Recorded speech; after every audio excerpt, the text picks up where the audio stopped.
Mi nombre es Miguel Rivas, soy doctor en ecología y el director de las campañas de santuarios marinos en Oceana para México. Pues saludo muy cordialmente al auditorio de Valor Compartido Podcast y es un honor estar aquí contigo.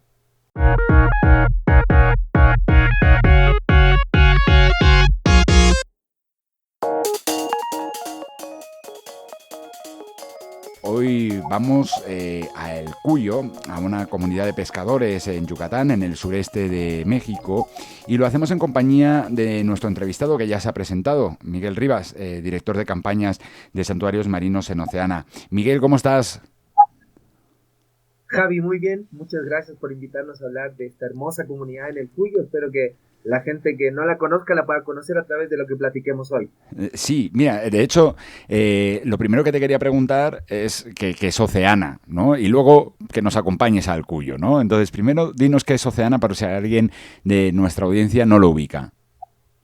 Encantado, Javi. Oceana es una organización internacional, está en 11 países diferentes, ¿no? Y en Latinoamérica estamos en Brasil, estamos en Perú, en Chile, y tenemos oficina en México desde el 2018. Entonces tenemos casi 5 años en el país y pues la principal misión de Oceana es proteger los océanos para alimentar al mundo. Es decir, creemos en la protección del océano, en mejorar y recuperar la salud de los océanos, pero entendemos que los océanos sirven como una fuente de alimentación y una fuente de trabajo y motor de la economía para muchas familias, tanto en México como en otras partes del mundo. Uh-huh, uh-huh. Bueno, pues ahora sí, acompáñanos al Cuyo, con tus palabras, ¿no? Ya que no, en el podcast, bueno, pues son las palabras las que animan a nuestra audiencia pues a imaginarse, a viajar. Cuéntanos qué es el Cuyo, qué pasa en el Cuyo. Bueno, el Cuyo es una localidad maravillosa. Imagínate un mar turquesa o un calor que, bueno, en el verano puede ser un calor muy asfixiante, pero en el invierno es un calorcito agradable, ¿no?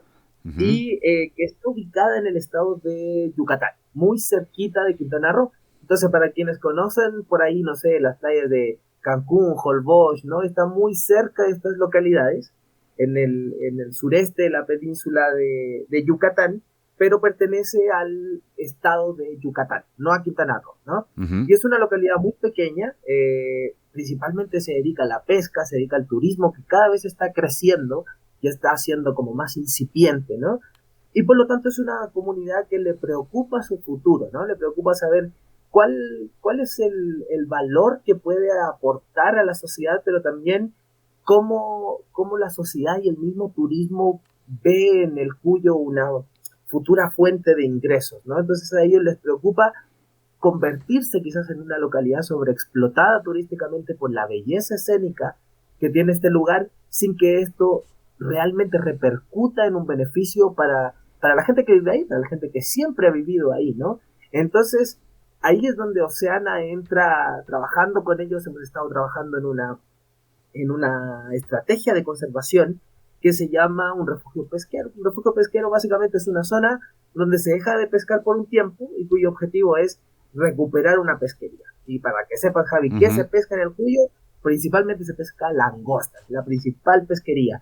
Muchas de esas langostas terminan en refinados restaurantes de la Ciudad de México, pero muchas de ellas también se van al extranjero. Entonces, es una localidad que tiene un motor económico bastante importante. Uh-huh. Bueno, ustedes están trabajando en la creación de este refugio pesquero, ¿no? Y bueno, a la par, ahora mismo, y el motivo por el que te buscaba, Miguel, es porque aquí en la Ciudad de México, desde el 14 de enero y hasta el 4 de febrero, están celebrando una exposición que se llama Una mirada al Cuyo, ¿no? Que es una exposición de 28 fotografías, que es el resultado de un taller que ahora me gustaría que nos platicaras cómo funcionó, y es para apoyar, ¿no? A través de la venta de estas fotografías, pues esta labor que están haciendo con los pescadores. Cuéntanos por qué surgió esta idea, ¿no? De crear esta exposición fotográfica, de crear un taller o de elaborar un taller con los pescadores del Cuyo. Mira, esta exposición fotográfica es maravillosa en términos de que toca mucho el corazón de lo que hacemos en Oceana, ¿no? De trabajar con la comunidad, ¿no? Entonces, Uh-huh. durante más de un año que hemos estado trabajando con la cooperativa de pescadores del Cuyo para crear este refugio pesquero para la langosta, se nos ocurrió decirles, bueno, también hay otras cosas que podemos compartir. Nosotros hemos ido al Cuyo, hemos aprendido de ellos, hemos colaborado ahí con aspectos científicos, técnicos que se necesita saber sobre la langosta, pero dijimos, bueno, quizás también hay otra cosa que podemos hacer con ellos y fue, vamos a hacer un taller para que ellos nos cuenten y le comuniquen a la gente qué tan precioso es el Cuyo, por qué es una localidad importante y cómo ellos ven esta relación que tienen con el mar, porque déjame decirte que es tan importante esta relación entre los habitantes del Cuyo y cómo ellos quieren preservar su localidad, que dijimos esto es algo digno de compartir, que la gente pueda conocerlo, pero qué mejor que a través de la mirada de la gente, ¿no? Entonces convocamos por ahí un taller, imagínate, el Cuyo es una localidad que tiene muy poquitas calles, la mayoría de ellas ni siquiera están pavimentadas, ¿no? Y pasó un carrito ahí diciendo, invitando a la gente, quien quería aprender de la fotografía, fue el equipo de comunicación de Oceana, les enseñaron cómo se tenían que tomar las fotografías, cosas como las reglas de los 3/3, es la única quizás que me sé, ¿no? Pero que los expertos fotógrafos y expertos de la comunicación de Oceana compartieron con ellos, pero luego les dijeron, ahora vayan, tomen fotografías, muéstrenos y cuéntenos cómo es el Cuyo para ustedes. Y de ahí surgen estas 28 fotografías que tú hablabas, Javi, que están expuestas en una galería de arte, que es la Galería Unión, que está en la colonia Roma, en la Ciudad de México, y montamos esta exposición. Queremos compartirle a la gente cómo la gente del Cuyo ve su comunidad y cómo ve el vínculo que tienen con los océanos y lo importante que es para ellos poder conservar esta zona como se encuentra hoy, ¿no? Porque si tú ves localidades muy cercas, Holbox, por ejemplo, tienen muchos problemas con la gentrificación, el turismo que de pronto llega y avasalla con los lugares, ¿no? Y que incluso desplaza a la gente local, haciendo casi impagable para los locales seguir viviendo ahí, ¿no? Entonces, eso es como una suerte de resistencia a esta comunidad del Cuyo que nosotros queremos compartirle a la Ciudad de México y a quienes quieran visitar esta exposición, e incluso es más, la gente puede adquirir la fotografía, puede comprarla y llevársela para su casa, y nosotros hemos dicho que todo lo que recolectemos se lo vamos a compartir a la cooperativa de pescadores del Cuyo, que es el principal motor económico de esta localidad. Miguel, claro, entiendo que ahora mismo que están trabajando en que los pescadores tengan una veda de pesca, ¿no? Pues para que se regenere la pesquería, para que se regenere, ¿no? Regeneren las langostas, ¿no? Bueno, pues ahora tiene que ser un momento complicado, digamos, económicamente para la comunidad. No sé si es que, claro, al dejar de pescar, que es su fuente principal, digamos, de ingresos, ¿cómo funciona bien un refugio pesquero? O sea, la iniciativa, ¿qué es? ¿Cuánto tiempo tienen que estar de veda? Cuéntanos un poquito más. Claro, no, te agradezco mucho esta pregunta porque me permite explicar que es algunas cosas más técnicas, algo Sí, más sí. particular de cómo funciona un refugio, ¿no? En este caso, la cooperativa tiene una concesión, es decir, hay una parte del mar donde ellos pueden pescar y ellos son los Sí, únicos que están habilitados para pescar sí. langosta, ¿no? Pero en una fracción, no en toda la zona que ellos tienen de pesca, en una pequeña fracción, Uh-huh. ellos, gracias a investigaciones que hicimos, gracias a un equipo científico que montó Oceana, ellos se dieron cuenta que hay zonas que tienen cebaidales, que le llaman ellos, pero que son zonas de pastos marinos, ¿no? Los pastos marinos son plantas acuáticas que están en el Uh-huh. fondo del mar, sobre todo en aguas someras, y ahí hay muchos juveniles de langosta, es decir, las crías, las langostas pequeñitas, están ahí. Obviamente a ellos no les conviene pescar langostas pequeñas, de hecho es ilegal hacerlo, hay una Uh-huh. talla mínima, ¿no? Entonces, como se dieron cuenta que ya están los juveniles, ellos decidieron proteger esta zona, Ah, ok. protegerla de la pesca, protegerla de actividades turísticas que pudieran ser dañinas, como que remuevan el fondo marino o que dañen los pastos, para que ahí puedan seguir creciendo las langostas, pero no es toda la zona de pesca, sino que es una porción. Y esa porción básicamente lo que hace es asegurar que en el futuro ellos tengan que pescar, porque esas crías en algún momento van a ser langostas grandotas, ¿no? Y ahí es cuando tienen un valor comercial que es importante. Lo bueno es que esta zona de exclusión de pesca les permite, por ejemplo, acceder a recursos del gobierno para Ok. vigilarlas, para cuidarlas, para generar incluso actividades ecoturísticas ahí, ¿no? Llevar a la gente a snorkelear, a ver los juveniles de langosta, otros peces, ¿no? Entonces, eso genera una diversificación de actividades. Ya no es solo la pesca, ahora podemos hacer más actividades y esas actividades, pues, se hacen de una manera en que cuidan el entorno y así aseguran de que haya langosta en el futuro. Un poco así funciona la idea del refugio pesquero. Ujú. Entiendo que, bueno, pues este tipo de iniciativas Oceana las ha desarrollado. Antes decías que, bueno, pues tienen presencia en diversos países del mundo, cuentan con experiencias similares en otros lugares y que hayan sido exitosas. No sé si quieras compartirnos algún logro que a lo mejor pues pueda asimilarse. Sí, claro, los refugios pesqueros son una herramienta más de muchas herramientas de conservación que existen. Lo bonito de esta herramienta es que es una herramienta que nace con la gente y para la gente, ¿no? Entonces, es lo que nosotros llamamos como formas alternativas de conservación. Y son tan eficientes que incluso ya se han implementado en otras zonas del país y han demostrado que se puede incluso incrementar hasta el 30% más la producción de lo que se estime pescar, ¿no? Entonces, va a ver que con el tiempo ver cómo funcionan estos números en el Cuyo, pero siempre son beneficiosos y complementan algunas estrategias de conservación que son las que nosotros comúnmente conocemos como las áreas naturales protegidas, ¿no? Okay. Por ejemplo, el Cuyo pertenece a una área natural protegida que se llama Ría Lagartos, Sí. y esa área natural protegida conserva, pero conserva la parte terrestre, ¿no? Gran parte de la diversidad de manglar, de Ujú. algunas palmas que hay ahí, ¿no? Entonces, conserva aves, reptiles, mamíferos, pero la parte acuática todavía le quedaba una falta de protección que creemos con este refugio pesquero se complementa. Y eso es lo que hacemos en Oceana, buscar cómo podemos proteger más el océano, eh, no solo de la forma tradicional, como son las áreas naturales protegidas, que también es una de las preocupaciones y uno de los ejes de trabajo que a mí me toca liderar acá en Oceana, Okay. sino que también lo hacemos de esta forma alternativa, con la gente, creando nuevas estrategias donde ya no sea solo decir a la gente, aquí no puedes pescar, sino que en realidad aquí no puedes pescar porque en el futuro vas a poder pescar más. Entonces así la gente está más cercana a la conservación que cuando es una imposición, ¿no? Claro, claro. De hecho, por ahí también iba mi siguiente pregunta, que es eso, ¿no? ¿Cómo convencer, en este caso, a los pescadores del Cuyo por la pesca de conservación, ¿no? Digo, ¿qué estrategias emplean o cómo es ese acercamiento? Que además, pues esto puede servir mucho para nuestra audiencia a la hora de, pues bueno, pues muchos de ellos trabajan en comunidades, ¿no? O se vinculan a la comunidad y necesitan como diferentes herramientas o estrategias de eso, ¿no? De cómo trabajar con ellas.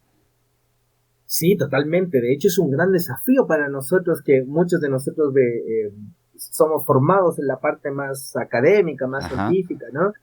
Y es un desafío porque significa trabajar con muchas personas que integran el equipo de Oceana, que son también diferentes visiones, ¿no? Entonces, nosotros integramos todos estos saberes y estas particularidades para poder trabajar con la comunidad entendiendo que ellos deben ser los directos beneficiados, ¿no? Entonces, es un proceso de construcción de confianza que no se da de un día para otro. Significa trabajar constantemente con ellos y con ellas y mostrarles muchas veces información, datos que a veces ellos mismos conocen, pero que de alguna forma se formalizan, ¿no? Uno dice, bueno, estos pastos, estos cebaidales que tú le llamas a estos pastos marinos, ¿dónde están? ¿Cuántos son?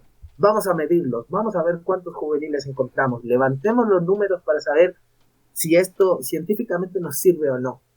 Ujú. Entonces transforma un conocimiento que es empírico, un conocimiento local que es de la comunidad y ellos son los dueños, principales dueños de estos saberes, con la parte formal, ¿no? Con la parte académica en la cual nosotros podemos vincular esto a modelos matemáticos, a cosas que podemos decirle, sí, este es un lugar que a ti te va a servir y por lo tanto yo te voy a apoyar en una cosa administrativa, que significa ahora lidiar con la parte política, ir a cumplir una norma oficial mexicana, que es la ley que regula, o la norma oficial más bien, que regula los refugios pesqueros. Entonces, te acompaño a la CONAPESCA, que es la comisión que va a decir si esto se aprueba o no. Entonces, es un trabajo que lleva mucho tiempo, en este caso hemos trabajado más de 1 año y medio juntos, pero que se basa en una colaboración mutua, en de entender que quienes estamos y llegamos desde afuera no somos dueños de una verdad, sino que se construye en conjunto, ¿no? Que hay un compartir de saberes donde incluso los que más saben son ellos y ellas, ¿no? Y Ujú. que nosotros simplemente vamos a ir a apoyar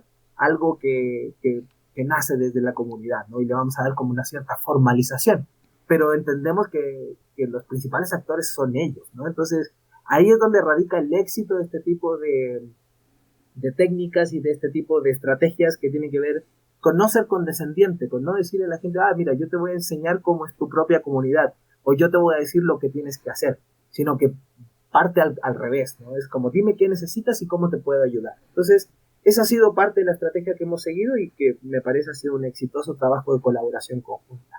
Ujú. Oye, Miguel, bueno, pues ustedes apuestan por la protección de los océanos y de los mares, ¿no? Me gustaría preguntarte, en Oceana, ¿cuáles son los desafíos o cuáles son los principales desafíos? Has mencionado algunos que son los que viven directamente en el Cuyo, ¿no? Que es este turismo masivo, ¿no? Que puede llevar a la sobreexplotación de los recursos, pero no sé, ¿qué otros desafíos, y no solamente en el Cuyo, viven los mares y los océanos que rodean a México y que están trabajando desde Oceana, ¿no? Para hacerles frente? Sí, claro, o sea, ese es uno de los desafíos que nosotros vemos en una localidad pequeña, pero que podemos extrapolar a nivel mundial, ¿no? La sobrepesca es un problema, Ok, ¿no? Pescar más allá de lo que los recursos pueden reproducirse, ¿no? Un ok. poco para que nos escuchen en el podcast, entienden, es una relación matemática muy simple. Uno no puede gastar más de lo que gana, Sí, ¿no? claro. Y aquí es exactamente lo mismo, uno no puede pescar más de lo que el mismo océano es capaz de recuperar las poblaciones de peces, ¿no? El problema es que muchas especies, en el caso de México, nosotros hemos identificado 4 de cada 10 especies, están en esta situación de sobrepesca, ¿no? Que hay un problema que estamos pescando más allá e incluso a veces sin siquiera saber la verdadera información de cuáles son los números, si la población está en peligro o no, y la seguimos pescando como si esto fuera algo rutinario y normal, ¿no? Porque entendemos también que hay una necesidad económica detrás, ¿no? Entonces, ahí es donde el papel de Oceana y la misión que tenemos es recuperar los océanos, pero para alimentar el mundo, ¿no? Entendemos que la pesca es una parte fundamental del que viven más de 300.000 familias en México y por lo tanto a todos y a todas nos conviene océanos saludables. Y eso tiene algunos desafíos. Uno de ellos es estas áreas de conservación que Ujú. hablamos de la pesca, y otras son, por ejemplo, la contaminación Sí, claro. por plástico, ¿no? Que es algo que nos atañe directamente. Nosotros podemos, con nuestras decisiones de consumo, poder influenciar sobre cómo las compañías venden los productos que adquirimos para que estos no tengan el plástico que tristemente termina en el océano, ¿no? Hay otros desafíos como, por ejemplo, que las áreas naturales protegidas realmente están siendo eficientes, realmente están funcionando para lo que protegen, si protegen a las tortugas, protegen a las ballenas, protegen el manglar, etcétera. Saber que haya números detrás que demuestren que eso funciona y que no es solo un dibujo en un mapa que dice, esto es un área natural protegida. Entonces, ha sido parte del desafío de Oceana, de poder demostrar que las especies tienen que pescarse con información, que haya trazabilidad de lo que se pesca, y Ujú. esto lo puedo explicar de una manera más sencilla, es que tú sepas lo que te estás comiendo, que si Sí. tú vas y pescas cierto pescado, que te digan que ese pescado realmente es el que tú pediste y no sea otro, ¿no? Que no esté siendo incluso una especie sobreexplotada, ¿no? Entonces, eso es lo que nosotros como Oceana hemos identificado como desafíos y hemos intentado atenderlo con las diferentes campañas que tenemos para recuperar el océano. Oye, Miguel, ¿existe algún tipo de certificación acá en México que a mí me sirva como consumidor para saber que el pescado o marisco que estoy consumiendo proviene, digamos, de una pesca responsable? No, no existe. Y lo peor es que, aunque pudieras identificar este engaño, de alguna forma no tienes Ok, cómo quejarte porque no ya. hay una normativa al respecto, ¿no? Entonces, nosotros desde Oceana estamos empujando una norma de trazabilidad que le llamamos, que es que exista un rastreo, que tú puedas en la etiqueta de un producto o mediante algún otro mecanismo de información saber lo que estás comprando se consumió, perdón, se adquirió en una Ujú. cooperativa, por ejemplo, de pescadores, que esa cooperativa trabaja con artes de pesca que son adecuadas, que tienen los permisos necesarios, ¿no? Entonces, podemos construir esa trazabilidad y para eso tiene que haber una norma que lo regule, ¿no? Y es algo de lo que nosotros estamos pidiendo en Oceana, como también estamos pidiendo que se reforme la ley de pesca para que se incluya esto de la restauración pesquera, para que haya un énfasis en restaurar las poblaciones que hoy están dañadas. Entonces, en esta misión de proteger a los océanos para alimentar al mundo, aún nos queda mucho por hacer y esperemos que tanto la autoridad como la gente nos apoye para poder presionar a los tomadores de decisión para que estas cosas se cumplan. Pues bueno, desde aquí a mí en lo particular pues me gustaría animar a la audiencia que se encuentre entre el 14 de enero, que es cuando inició, cuando se inauguró, hasta el 4 de febrero en la Galería Unión, ¿no?, de la Ciudad de México. Bueno, pues que se acerquen a esta exposición de Una mirada al Cuyo, no solamente para conocer a través de estas 28 fotografías cómo vive y cuáles son los problemas, ¿no?, a los que se enfrentan la comunidad de pescadores del Cuyo, ¿no?, y qué es lo que, digamos, les preocupa, sino también, bueno, pues para conocer la labor de Oceana y para conocer un poco más de cómo, pues como consumidores o como ciudadanos, podemos hacer más a favor de los océanos. Miguel, por mi parte sería todo, a no ser que quieras añadir alguna cosa más. Pues te agradezco mucho esta invitación, reiterarle a la gente que puede visitar esta exposición fotográfica que va a estar hasta el 2 de febrero en la Galería Unión, está ubicada en Salamanca 11 de la colonia Roma en la Ciudad de México, y ahí, como tú bien decías, van a poder conocer parte del Cuyo, seguro se van a enamorar de este lugar y van a querer ir a visitarlo. Háganlo de manera responsable, que conozcan un poco más acerca del trabajo de Oceana y todo lo que hacemos para recuperar el océano, porque entendemos una ecuación muy simple. No hay verde sin azul, ¿no? Entonces, para poder tener un planeta saludable, tenemos que tener un océano saludable. Entonces, ahí la invitación está hecha, que la gente conozca más sobre lo que hacemos en Oceana, y pues agradecido de ti, de este espacio, donde podemos comunicar estas cosas tan bonitas que nos llenan de alegría de trabajar con la gente en la protección del océano. Nosotros encantados de poder ser palestra para ustedes, para poder platicar y plantearnos, bueno, pues cuáles son los desafíos que enfrentan los mares y los océanos, que como tú dices son muy importantes para la preservación de la vida en la Tierra. Muchísimas gracias, Miguel. Un abrazo muy fuerte. Gracias a ti, Javi. Muy buen día, muy buena tarde. Muchas gracias por habernos acompañado en este nuevo episodio de Valor Compartido Podcast. No olvides suscribirte a nuestro programa en el canal desde donde nos escuchas y puntúanos si te ha gustado esta entrevista u otros episodios. Esto nos ayudará a que más personas conozcan nuestros contenidos en materia de responsabilidad social y sostenibilidad. Nos encontrarás en Twitter, en Facebook, en LinkedIn y en Instagram. Y recuerda que puedes seguir toda la actualidad en materia de responsabilidad social y sostenibilidad en www.valor-compartido.com. Hasta la próxima.